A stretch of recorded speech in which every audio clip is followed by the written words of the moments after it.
ഞാൻ 10ാം ക്ലാസ്സിൽ പഠിക്കുമ്പോൾ നമുക്ക് യൂണിഫോമിനൊക്കെ കോട്ടായിരുന്നു കേട്ടോ. അതൊരു 3, 4, 5 നനയൊക്കെ നനയ്ക്കുമ്പോഴേക്കും നരയ്ക്കാൻ വേണ്ടി തുടങ്ങും, കളറൊന്ന് ഫെയ്ഡ് ആവാൻ വേണ്ടി തുടങ്ങും. അത് അങ്ങനെ തന്നെ കേട്ടോ, ഏകദേശം എല്ലാവരുടെയൊക്കെ അങ്ങനെ ആയിരുന്നു. പിന്നെ നമ്മൾ കല്ലിലൊക്കെ നനയ്ക്കുമ്പോൾ അതിൻ്റേതായ പ്രശ്നങ്ങളും വരുമല്ലോ. അപ്പോൾ എൻ്റെ ഫ്രണ്ടിൻ്റെ ഒരു അമ്മ ഉണ്ടായിരുന്നേ, എന്താ നിൻ്റെ കോട്ട് നരച്ചിരിക്കുന്നേ ചോദിച്ചപ്പോൾ എനിക്ക് അത്ര വിഷമമായില്ല.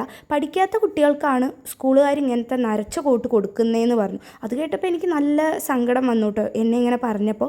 പക്ഷേ വേറൊരു കാര്യമുണ്ട്, അവളെക്കാട്ടിലും, അതായത് എൻ്റെ ഫ്രണ്ടിനെക്കാട്ടിലും 10ലും +2ലും അത്യാവശ്യം നല്ല ഗ്രേഡോടെ പാസ്സായി ഗവൺമെൻറ് കോളേജിൽ സീറ്റ് കിട്ടിയ ഒരാളാണ് ഞാൻ.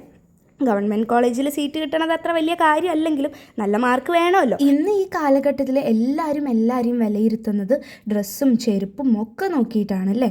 പക്ഷേ നമ്മുടെ കോൺഫിഡൻസ് ഒക്കെ വരേണ്ടത് നമ്മുടെ ഉള്ളിൻ്റെ ഉള്ളിൽ നിന്നാണ്. അല്ലാതെ ഒരിക്കലും നമ്മുടെ ഡ്രസ്സിനൊന്നും നമുക്ക് കോൺഫിഡൻസ് കൊണ്ടുവരാൻ വേണ്ടിയിട്ടൊന്നും പറ്റില്ല കേട്ടോ. ഞാൻ അതിലാണ് വിശ്വസിക്കുന്നത്. എനിക്ക് ജസ്റ്റ് ഇതൊന്ന് ഷെയർ ചെയ്യണം, പറയണം എന്നൊക്കെ തോന്നി കേട്ടോ. നിങ്ങൾക്ക് ഇങ്ങനത്തെ അനുഭവങ്ങൾ ഉണ്ടായിട്ടുണ്ടെങ്കിൽ കമൻറ്റ് ചെയ്ത് പറയാൻ വേണ്ടി മറക്കണ്ട കേട്ടോ. അപ്പോൾ അത്രയേ ഉള്ളൂ.